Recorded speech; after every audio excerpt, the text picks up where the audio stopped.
असम में कांग्रेस के पूर्व नेता ने आम आदमी पार्टी का दामन दिल्ली में थाम लिया है। हमारे साथ वो इस वक्त बातचीत करने के लिए हैं। आम आदमी पार्टी के नॉर्थ ईस्ट प्रभारी राजेश शर्मा भी हैं हमारे साथ बातचीत करने के लिए।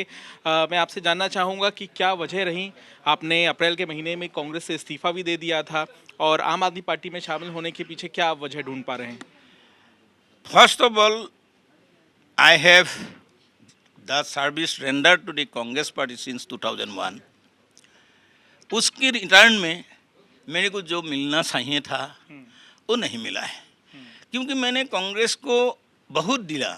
कांग्रेस ने मेरे को ये चैलेंज नहीं कर सकेगा, लेकिन मैंने कह सकता हूँ जब मैं कांग्रेस को बहुत दिया, इन रिटर्न मेरे को नहीं दिया। बेसिक मुझे यही है, in 2019, if you go and see the AICC records, ask to Sonia Gandhi, ask to Rahul Gandhi, or any other General Secretary in charge, Harish Rawat, Jitendra Singh, you will get my position in the AICC docket. What is my merit? But in 2019, I have been denied Guwahati Parliament ticket. In 2024, I have been denied Guwahati Parliament ticket. I asked party, why you have denied you so many reasons, but party is not able to show me the reason. So that is the basic reason. After being a very supportive service to the party, party has not been able to give me the justice, so I have resigned. तो आपको ticket नहीं मिला इसलिए आपने छोड़ दी Not Congress? only that, I told you I have given lot of services. As you know, in the political party साधु नहीं रहता है।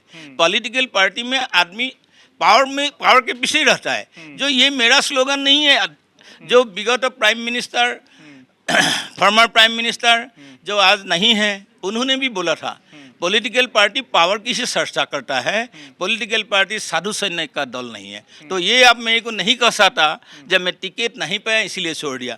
आपको ये भी सुन लीजिए, while I was contesting against Himanta Biswa Sharma in 2021 in Jalukbari parliament, in that time Pradut Bordoli, the former minister and the MP at this present also, was asked to go to contest against Himanta Biswa Sharma, was asked to Gaurav Gogoi to contest against Himanta Biswa Sharma.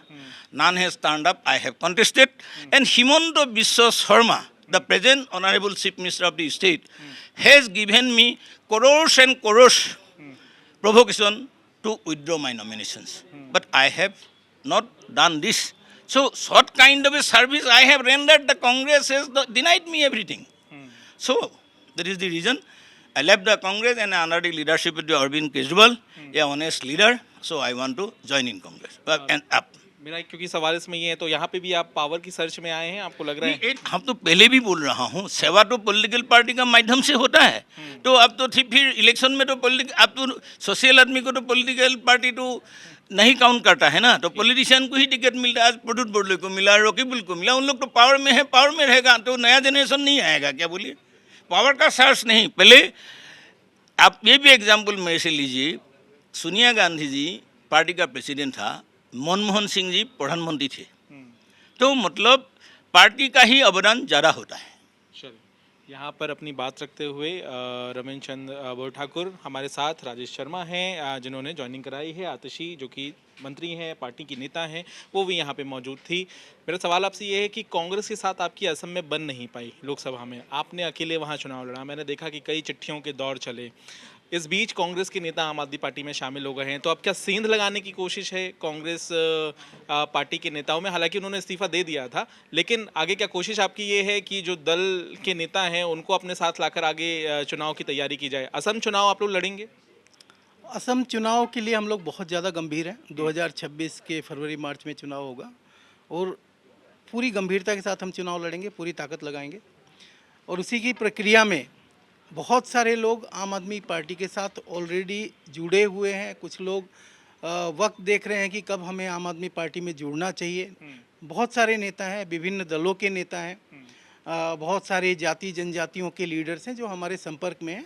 Ramesh Thakur ji का जो joining है वो आज हुआ है ऐसा नहीं है, इनसे ये हमारे साथ काफ़ी समय से संपर्क में है और इन्होंने बहुत समय में अरविंद केजरीवाल जी की नीति और आदर्श के समर्थन में, यहाँ तक कि मीडिया के टॉक शो वगैरह में खुलेआम इन्होंने बोला है कि मैं अरविंद केजरीवाल जी की राजनीति का समर्थन करता हूँ। तो ये उसी चुनाव की गंभीरता को की एक कड़ी है कि जिसमें आज रमेश ठाकुर जी ज्वाइन हो रहे हैं। और ये एक बहुत ही बौद्धिक रूप से बहुत ही सक्षम व्यक्ति हैं। असम की राजनीति में, असम की बौद्धिक जगत में इनका एक नाम है और मीडिया जगत में भी एक इनका नाम है। तो ये आज हमारे साथ जुड़े हैं, जिनको असम की एक एक मुद्दे की अच्छी समझ है। तो ये हमें बहुत अच्छे से कंट्रीब्यूट करेंगे कि असम में जो हमारा लक्ष्य है, उस लक्ष्य को पाने में रमेश बड़ठाकुर जी का बहुत योगदान रहेगा। कांग्रेस से आपकी भी टक्कर होगी, आप कह रहे हैं कि आप तैयारी कर रहे हैं असम चुनाव के लिए, तो टक्कर होगी कांग्रेस से वहाँ आपकी, क्योंकि गठबंधन में थे आम आदमी पार्टी के काफ़ी दल दिल्ली में और बाकी राज्यों में भी, तो वहाँ आप मान रहे हैं कि टक्कर होगी? देखिए, बिल्कुल इसमें एक बात मैं कहना चाहूँगा कि असम में जो कांग्रेस है वो कहीं ना कहीं हिमंत बिस्वा शर्मा जी के इशारे पे ही चलती है। और ये बात मेरे से ज़्यादा रमेश बड़ठाकुर जी भी जानते होंगे, वो कांग्रेस से आए हैं। तो असम की कांग्रेस एक अलग तरीके से काम कर रही है, ठीक है, और जिसका खामियाजा पिछले लोकसभा चुनाव में भी हमें देखने को मिला है। हमने गुवाहाटी की सीट बड़ी सद्भावना के साथ हमने छोड़ दी थी कि हम आपको इतनी रेपुटेड सीट, गुवाहाटी की सीट हम आपको दे रहे हैं, आप हमें एक सीट तो छोड़ दो। लेकिन उन्होंने कोई रेसिप्रोकेशन नहीं दिखाया। उससे साफ जाहिर होता है कि कांग्रेस कहीं ना कहीं हिमंत बिस्वा शर्मा के इशारे पे असम में काम करती है। बहुत बहुत धन्यवाद। तो यहाँ पर आपने सुना, यहाँ पर मौजूद हैं रमेन, और साथ ही साथ अब आम आदमी पार्टी तैयारी कर रही है आगामी असम विधानसभा चुनाव के लिए भी। कैमरामैन आलोक दास के साथ पंकज जैन, दिल्ली, आज तक।